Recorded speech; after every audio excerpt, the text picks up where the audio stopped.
Let's quickly talk about Meghan for a minute. Richard, she's spoken about her political ambitions before. Rebecca talking about her there. And this week, her lobbying seems to have taken on a whole new level.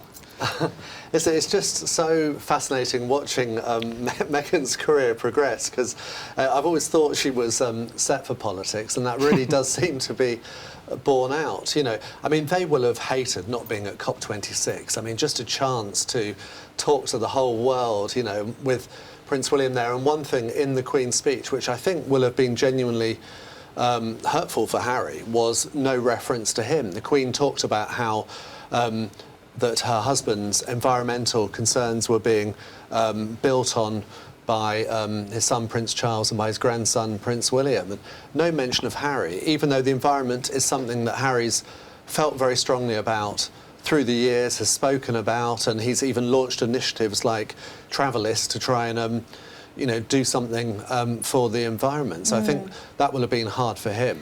But Ed, how do you think royal members of the family can navigate which political issues are okay to talk about and which ones aren't? This is interesting because the climate crisis is something that there's a broad consensus behind now, that we need to deal with this as a global people, and the issue therefore is, if you like, above politics in some respects.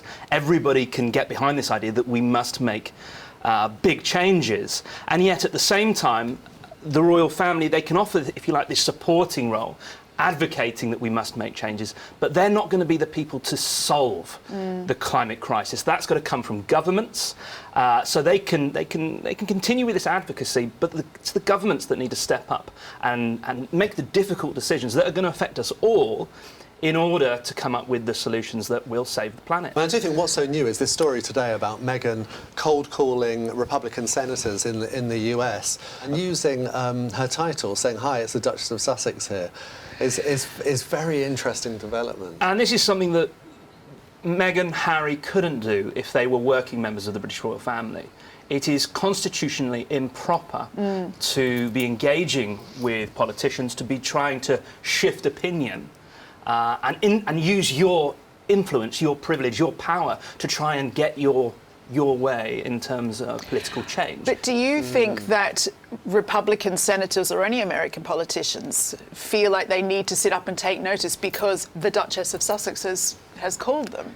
Do you think that that has power over them? To some extent, you know, it's nice to be called by important people, isn't it? Yeah. So it's no doubt they must be charmed by the fact that she's taking the initiative, making the effort to get in touch with them. I think whether it's going to change their opinion, that's the key thing.